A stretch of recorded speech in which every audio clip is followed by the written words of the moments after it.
Bismillahirrahmanirrahim. Kami dari kelompok 9 akan menjelaskan dasar ilmu dan tujuan filosofis public relationship. Nama dan kami di sini terdiri dari yang pertama saya sendiri, Rafki Fatur Rahman. Yang kedua ada teman saya namanya Ririn Yuliana Sinaga. Ada Sultana Dimas Adiat dan Tasya Dita Sabarwati. Yang pertama, pengertian human relationship.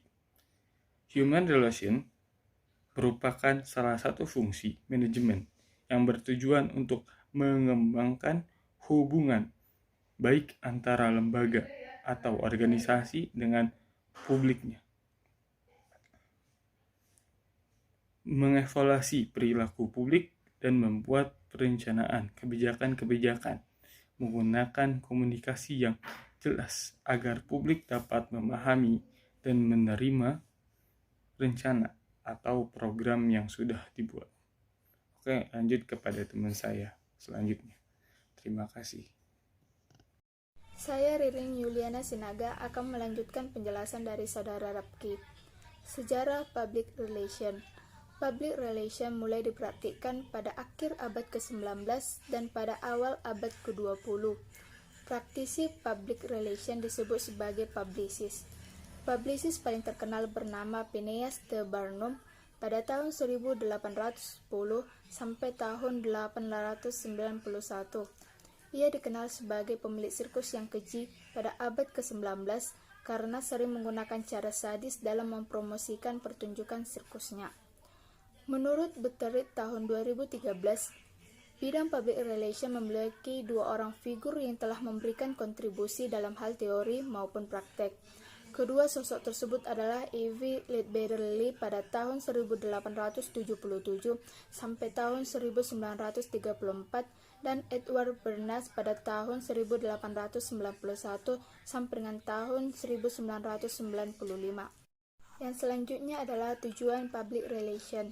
Menurut Davis tahun 2003, tujuan paling utama dari public relation ini adalah untuk mempengaruhi perilaku orang dengan secara individu ataupun juga kelompok di saat saling berhubungan dengan melalui dialog di antara semua golongan yang mana persepsi, sikap serta juga opininya sangat penting terhadap suatu kesuksesan pada suatu perusahaan.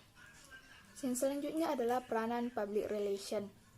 Menurut Dozier dan Brom, peranan public relation dibagi 4 kategori dalam suatu organisasi. Keempat kategori tersebut adalah yang pertama, expert prescriber, yang kedua, communication facilitator, yang ketiga, problem solving process facilitator, dan yang terakhir adalah communication technician. Yang selanjutnya adalah macam kegiatan public relation. Adapun macam-macam kegiatan public relation ini adalah yang pertama, press relation, yang kedua, product publicity, yang ketiga, corporate communication, yang keempat, labeling, dan yang kelima adalah counseling. Assalamualaikum warahmatullahi wabarakatuh. Perkenalkan, nama saya Sultana Dimas Adiat dari kelompok 9. Prinsip public relations. Prinsip dasar public relations tersebut adalah yang pertama ada public relations bekerja dengan realitas atau fakta dan bukan fiksi. 2. Public relations bekerja dengan publik atau khayalan aktif dan tidak didasarkan pada hubungan secara pribadi. 3. Kepentingan publik harus menjadi acuan utama penyelenggaraan sebuah program atau kebijakan. 4. Karena public relation berkewajiban untuk dapat mencapai beragam publik maka digunakan media massa. Dan 5. Karena public relations menjembatani hubungan antara organisasi dengan publiknya. Setelah itu, divisi public relations. Divisi public relations merupakan bagian dari organisasi yang bertanggung jawab untuk menyusun rencana komunikasi khusus dengan berbagai media.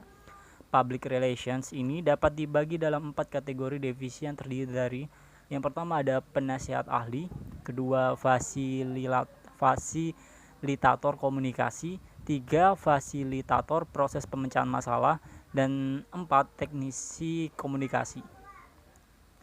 Kode etik. Kode etik merupakan panduan bagi para praktisi public relations yang harus diikuti untuk menciptakan status profesional bagi area public relations serta untuk memperbaiki kepercayaan publik terhadap organisasi. Aspek-aspek kode perilaku sebagai berikut. Yang pertama ada Code of Conduct, merupakan kode perilaku sehari-hari terhadap integritas pribadi. Dua, ada Code of Profession, merupakan standar moral atau etika dalam melaksanakan tugas atau profesi humas. 3. Kode Publication, merupakan etika dalam kegiatan proses dan teknis publikasi.